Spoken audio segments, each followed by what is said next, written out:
জামায়াতে ইসলামীর লোগো পরিবর্তন হচ্ছে। বিস্তারিত সংবাদ। জামায়াতে ইসলামীর দলীয় লোগো পরিবর্তন হচ্ছে। আজ রোববার জামায়াত আমিরের বসুন্ধরার কার্যালয়ে বাংলাদেশে নিযুক্ত স্পেনের রাষ্ট্রদূত ও ইউরোপীয় ইউনিয়নের ইলেকশন অবজারভেশন মিশনের একটি প্রতিনিধি দলের সঙ্গে বৈঠকে নতুন লোগোটি সামনে এসেছে। আগের লোগোতে থাকা আরবিতে লেখা আল্লাহ এবং পবিত্র কোরআনের আয়াতের একটি অংশ আকিমুদ্দিন নতুন লোগোতে দেখা যায়নি। বিষয়টি সামাজিক যোগাযোগ মাধ্যমে আলোচনার জন্ম দিয়েছে, তবে জামায়াত এখনও লোগো পরিবর্তনের বিষয়ে আনুষ্ঠানিকভাবে কিছু জানায়নি।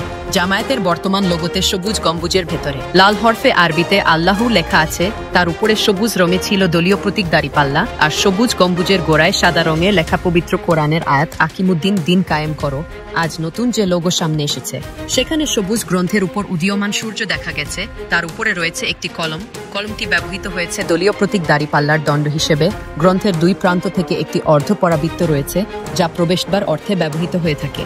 এর নিচে সোনালী অক্ষরে বাংলাদেশ জামায়াতে ইসলামী লেখা, আর সোনালী রঙের উপর সাদা রং দিয়ে আরবি ও ইংরেজিতে দলটির নাম লেখা রয়েছে। লোগো পরিবর্তনের বিষয়ে জানতে চাইলে জামায়াতের কেন্দ্রীয় প্রচার ও মিডিয়া বিভাগের প্রধান এহসানুল মাহবুব জুবায়ের আজ রাতে মুঠোফোনে প্রথম আলোকে বলেন, নতুন আঙ্গিকে এই লোগো করা হয়েছে।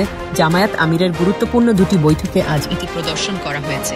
তবে এটি প্রস্তাবিত লোগো, চূড়ান্ত নয়। আরও কয়েকটি লোগো তালিকায় আছে, সেখান থেকে যাচাই বাছাই করে আগামী মাসে এই লোগো চূড়ান্ত করা হতে পারে। সেক্ষেত্রে এই লোগো বাদ যেতে পারে।